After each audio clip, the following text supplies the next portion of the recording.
पांडुलिपियों की रचनाओं में जब हम लोगों के योगदान की बात करते हैं तो चित्रकारों का स्थान बहुत अहम था, ये तो मैंने कहा।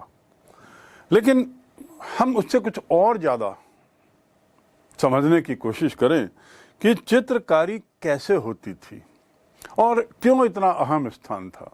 मुगल काल में चित्रकला का बहुत विकास हुआ। लगभग सभी सम्राट, केवल औरंगजेब को छोड़ दें, उन्होंने चित्रकारी को बहुत अहमियत दी, चित्रकला के विकास में काफ़ी ध्यान दिया और एक तरीके से अपना योगदान भी दिया।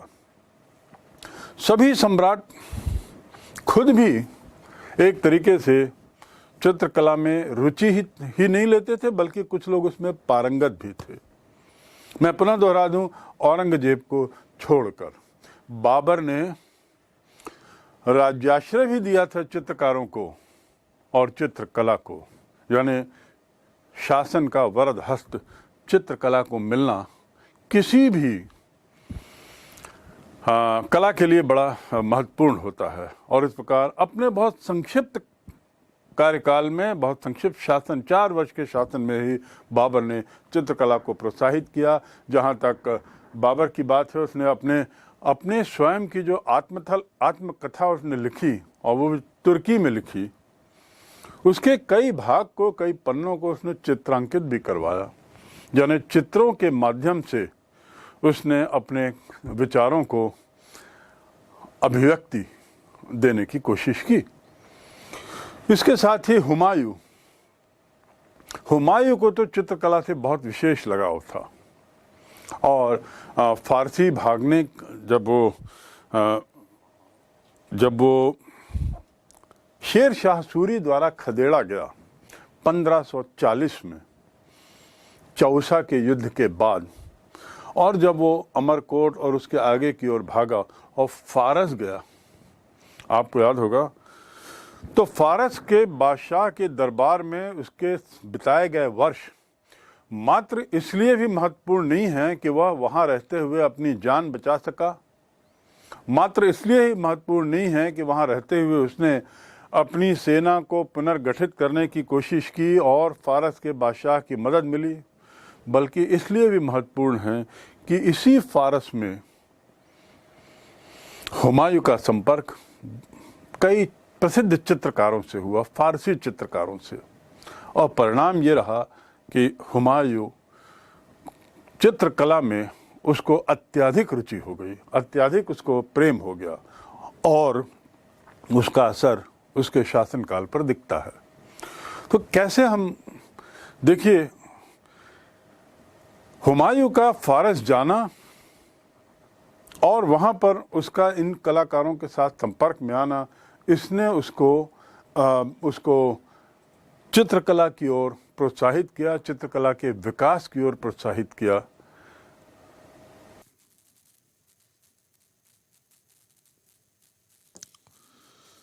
ये याद रखने की बात है कि जिस काल में मुगल साम्राज्य अपने निर्माण के दौर से गुजर रहा था, मुगल साम्राज्य की नींव जब रख दी गई थी और एक तरीके से उसको मजबूती दी जा रही थी, उसी समय और जो एशिया के क्षेत्र थे और जो शासक थे, उनके द्वारा कलाकारों को उनके चित्र और राज्य के दृश्य चित्रित करने के लिए नियमित रूप से नियुक्त किया जाता था।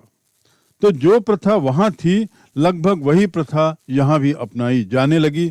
फारस के कई चित्रकार हुमायूं के साथ भारत आए और इन चित्रकारों की यदि बात करें तो उसमें सबसे प्रसिद्ध थे मीर सैयद अली, अब्दुस मसद, मीर मुसब्बिर और दोस्त मोहम्मद। हुमायूं और अकबर ने इन्हीं के चित्रकारी की शिक्षा प्राप्त की। ये लोग जो आए भारत, इनसे ही उन्होंने चित्रकारी की कला, हुनर सीखा और सम्राट के आदेश से मीर सैयद अली और ख्वाजा अब्दुस मसद ने सुप्रसिद्ध फारसी ग्रंथ दास्तान अमीर हमजा को चित्रित करना प्रारंभ किया। दास्तान अमीर हमजा।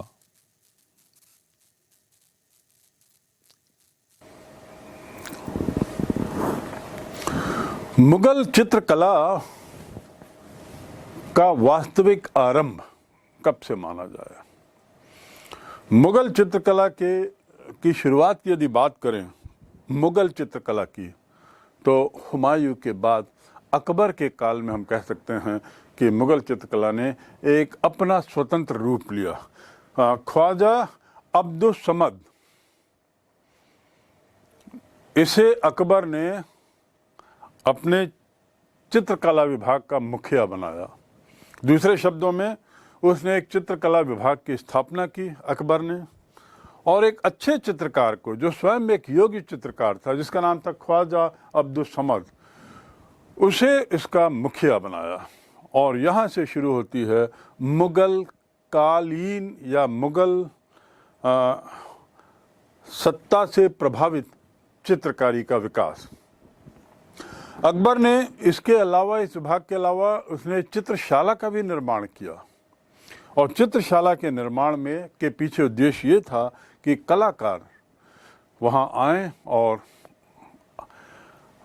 विभिन्न रंगों से चित्रों को उकेरें। दरबार में अकबर के ऐसा माना जाता है कि लगभग 100 से ज़्यादा चित्रकार थे। आप समझ सकते हैं कि अकबर ने कितनी अहमियत दी चित्रकारी को। हज़्मनामा, रज़्मनामा, तारीख़ अल्फ़ी, और इसके साथ ही तैमूरनामा, अकबरनामा, ये जो पुस्तकें हैं, इसमें ये जो ग्रंथ हैं जो फ़ारसी में लिखे गए और अकबर काल में लिखे गए, जिनमें से कुछ इतिवृत्ति हैं, इनमें चित्रकला को उसने बहुत उकेरा। उसमें उसने इन ग्रंथों को काफ़ी चित्रित किया। फ़ारसी और हिंदू दोनों शैली का इन ग्रंथों में हम एक अद्भुत सम्मिश्रण पाते हैं। इन दोनों का एक तालमेल, सामंजस्य इन पुस्तकों में, इन ग्रंथों में चित्रकला के माध्यम से दिखाई देता है। अकबर के बाद वो तो जहांगीर का काल था, जहां पर हम देखते हैं कि चित्रकला अपने चरम सीमा पर पहुंच गई थी, चरमोत्कर्ष पर पहुंच गई थी। जहांगीरनामा, जो जहांगीर ने की पुस्तक है, उसमें जो चित्रित विवरण हैं वे सर्वाधिक महत्वपूर्ण हैं, और इस ग्रंथ को वे अत्यधिक महत्वपूर्ण बना देते हैं। तो इस प्रकार जहांगीर के काल में हम देखते हैं कि यह चित्रकला एक और अपनी ऊंचाइयों पे पहुंच गई। इसके अलावा जहांगीर ने एक एल्बम का भी निर्माण कराया, जिसमें चित्रों का संकलन था, चित्रांकन था। और उसके बाद शाहजहां, उसने भी एक और एल्बम बनाया, एक और एल्बम का निर्माण किया, एक और एल्बम का संग्रहण किया, जिसे मिंटो एल्बम के नाम से जाना जाता है, मिंटो एल्बम के नाम से प्रसिद्ध है। शाहजहां का जो बादशाहनामा है वह भी अच्छी तरह चित्रांकित है। चित्रों के, दृश्यों के विवरण से, दरबार के दृश्य, शिकार के दृश्य और अन्य दृश्यों से पटे हुए हैं ये सब ग्रंथ। तो इस प्रकार हम कह सकते हैं कि इस काल में चित्रकला का काफ़ी विकास हुआ। औरंगजेब, जो शाहजहां के बाद आया, वो तो इसका सख्त विरोधी था, और तो और उसने किसी तरह का प्रोत्साहन भी नहीं दिया इस कला के विकास में, इस कला के वार्धक्य में। तो चित्रकला की बात करें तो मुगल काल ने चित्रकला को काफ़ी बढ़ावा दिया। हमें ये बात का ध्यान रखना होगा कि उलेमा वर्ग के मतानुसार मानव रूप के चित्रण का इस्लाम में प्रतिबंध था। दूसरे शब्दों में, इस्लाम में किसी भी तरीके से मानव रूपों के चित्रण को एक तरीके से प्रतिबंधित किया गया है। इस बात को हमें ख्याल रखना पड़ेगा। और खासकर ये उलमा में उन्होंने इस बात को बल दिया था, उलमाओं ने, कि पैगंबर मोहम्मद स्वयं जीवित प्राणियों के चित्रांकन के विरुद्ध थे, क्योंकि उनका मानना था कि ऐसा करने से ऐसा लगता है कि कलाकार रचना की शक्ति को अपने हाथ में लेने का प्रयास कर रहा है। ये एक बड़ी अच्छी सोच, बड़ी एक अलग सोच थी।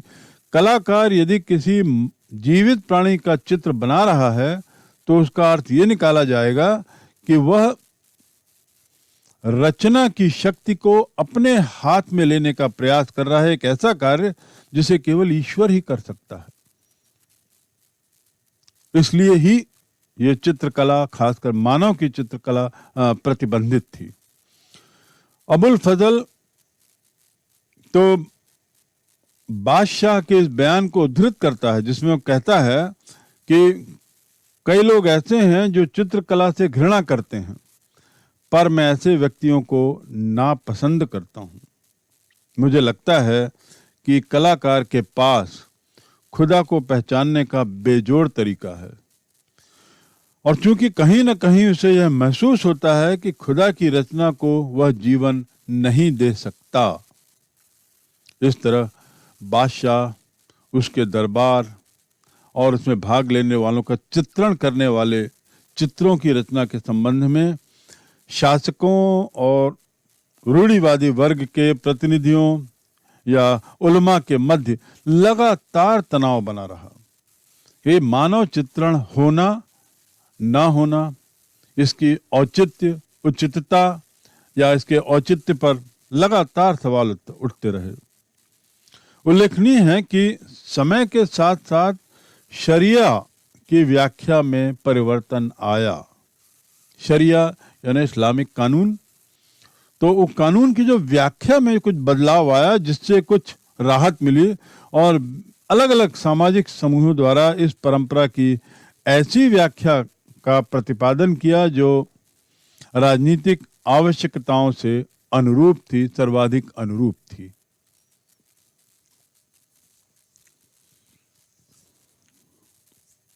सवाल ये उठता है कि ऐसे क्या कारण थे जिससे हम पाते हैं कि मुगल काल में बहुत सारी पांडुलिपियां लिखी गईं और उन पांडुलिपियों को विशिष्ट रूप से चित्रांकित करने का भी प्रयास किया गया।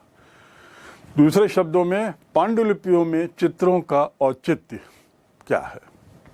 क्यों इतना महत्व चित्रों को, चित्रांकन को?